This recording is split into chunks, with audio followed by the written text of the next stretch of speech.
People, good morning. Yeah, man, I hope you're all doing well. Before I go off to start my day and obviously check into where I have to make a living, I just wanted to make a quick vid to save myself a bit of time. Now, it'd be a different period by the time this comes out, but this week or next week or the week that's just past us, this is a period, a decisive period if you're 15, 16, depending on when you was born, if you're under 16s. Why do I say that? Because academies across the land from first team level well, first team level is not the right word, but Cat A sides like Arsenal and things like that, Premier League sides better yet, like Arsenal, Chelsea, etc., down all the way to League Two and whatever.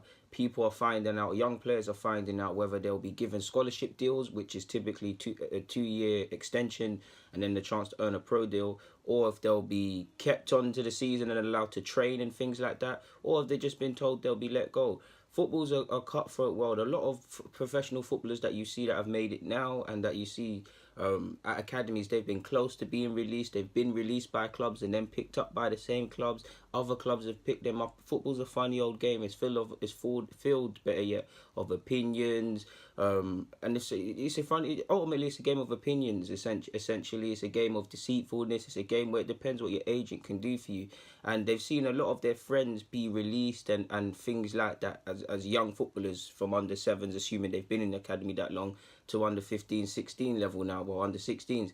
And it's going to be heartbreaking for some because some, like I said, have been there from 7 years of age, have made friends, have built up relationships with staff. It's been in the same way going to school is part of your routine. That's been part of their routine. And some are dying to be footballers. And it's either the first setback or the first hurdle on route to success, or it's the realization that football isn't going to work.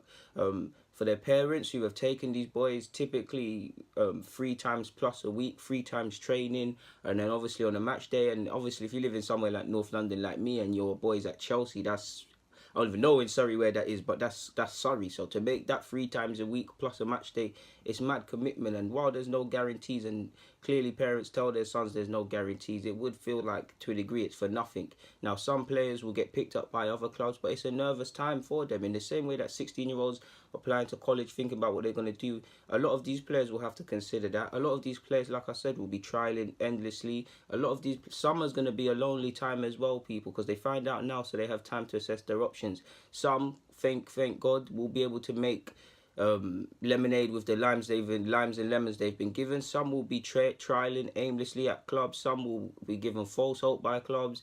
Some will be doing aimless exit trials. Some might have to consider a career away from the game temporarily or full time. Some will have to consider other routes, and to a degree, that's what football is about. I mean, it's the levels of making it is very small. I mean, congratulations if you've been given a scholarship, and I've never been in that situation, but I'm ecstatic for the people that have made it. Even then, football is a tough game because the amount of people that sky a scholarship at 16 and then are out the game at 18 is alarming. And many people, I've told you, look, I see it. I've seen people that I've been close with, or people that have been in academies. I've seen them be that 14, 15-year-old academy. They're like God, essentially. 9, 10 years later, when they're 24, they don't know what they want to do. They're trialing aimlessly at clubs, semi-pro and first team to no avail. So it's a cutthroat world. This is why I believe the ones that do get through deserve every penny they can get and do their thing, man, because it's a tough world. And essentially, imagine you're at a top 6 club and you are given a scholarship at, let's say, Arsenal, for example. Arsenal have calmed down with recruiting foreign players, and I'm not on no Brexit thing or nothing by that. What I mean by that is Arsenal and these clubs there, they want the best of the best, whether that's homegrown source talent or whether that's abroad. And if you're Arsenal, I mean, look at how many sick youngsters must have been there when the likes of Gnabry, Crowley, obviously they're not here no more, Jeffrey, Adley, Marlon, etc., were all sourced to the club, on top of the numerous good homegrown talents that they're already competing against. It's good for the club or clubs because essentially it's like fishing. You're getting the best fish, you're assessing the best fish, you're throwing away the scraps, and you're making the best money either selling fish, being people that make profits, or you're good cooking some good meals. Football's a game of opinions. All I can say to these young players is don't let it define you. Like, Don't let it define you. Use this fuel to fuel you on. I mean, there's a lot of stuff around Jamie Vardy, how he's been released and he done his thing. That's good, but there's also the likes of Charlie Austin. There's many a player. So use it to fuel you. Ironically, I think I have a video about a certain individual, Morgan Ferreira, 23 years of age. He's playing at Walsall now in League One. Now it's not exactly Arsenal, but he got rejected for a scholarship by Arsenal. I think he spent a time at Crystal Palace, Watford, Forest, a number of non-league clubs and stuff like that. Found his feet of sorts at Boreham Wood, and now he's playing. He went from whatever division Boreham Wood is, a couple of divisions up in the way, all the way up to League One level, and that's good for him. And hopefully he pushes on to Championship. That's someone that's used the fuel to make him better. Many players, even the players we hold in high regard, have been rejected and will be rejected. Football is filled of many twists and turns and stuff like that. So if you've been given a scholarship at your club or whatever, congratulations, man, and I'm gassed for you, but the hard work starts now. Celebrate, but don't get complacent. And if you've been rejected by your club, or you're about to be told you're not being given a scholarship, my heart aches for you. All I can do is say everything happens for a reason. We don't always find out why things happen, but you can either think woe is me and think sorry for yourself, or you can move on, use that fuel to make you a better individual, or prove people wrong. Either way, the sad thing about life, whether you choose to feel sorry for yourself or go hard, is life is just gonna go on. That's something I had to tell myself. So please don't get down in the dirts and stuff like that, man. I just feel it needed to be said, because for every young player I speak about, or every young player we hold in high regards, there's 1,000 literally plus that ain't made it, or people that have been along the journey and stuff like that. But I've got nothing more to say on that front. So people, deluded, comment, subscribe, and do the rest if you wish. I'm out.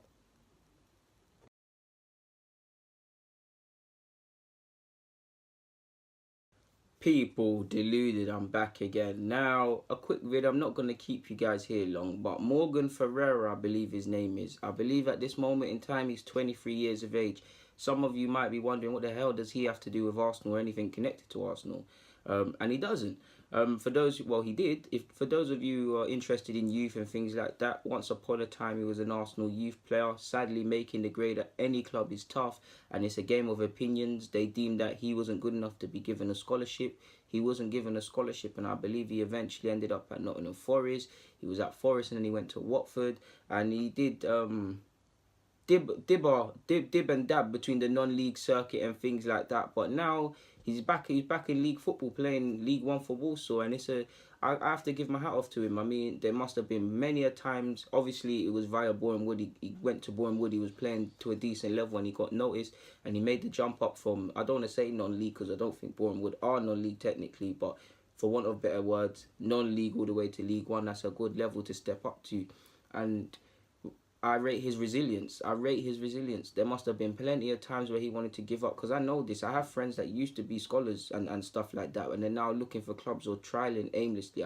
If they're not my friends, I know people who do this, so I can see how tough it must be as a person being at these sort of clubs from ages of 9 years of age and stuff like that. Friends saying you can be this, the other. People saying you've fallen off. Questioning yourself. Questioning, do you have a future in the game? Questioning, should you step away from the game? And like I said, I rate him. Like, you can't not rate him. He never gave up. Obviously, he has an agent as well, so maybe his agent was able to pull some strings. But end of the day, he's where he needs to be. I mean, he's got a good deal. He's contracted until 2020 at Walsall. I think he's got an option of another year as well. Ironically, I think it's his birthday today, the 15th of November, as I do this. I'm only doing this vid again because I lost it, sadly, and this one I had picky hair as well, so maybe a blessing in disguise. And just look at, he can play on the flanks as well. And I mean, just looking at his stats for this year, 17 appearances in League One, 3 goals, 1 assist, 1 goal in the EFL Cup, and in 1 appearance. So he's got 4 goals and 1 assist in 18. It's not the best, but he's doing his thing, man. He's playing games. I mean, look at, well, you lot can't see, but I'm looking at the stats. He's more or less playing game in, game out for Walsall. And again, let's look at his club so I can show you on an accurate thing who he actually played for and things like that. This is according to Transfermarkt, but he definitely was at Nottingham Forest and Watford, so I'll check again. But he's been at Boreham Wood, he's been at Dagenham and Redbridge, he's been at West Brom, Albions under 23s. So he's been around the block. He's been at bare clubs, man. Obviously, he must have been at clubs. He's had to deal with people of different opinions and, oh, he's 24, saying he can't make it and this and that and the other. So, yeah, he's been, yeah, he spent a loan spell at Kettering Town. He joined Crystal Palace. He had time at Palace. He had time at Hemel Hempstead. He had time at Bishop Stortford, like I told you lot.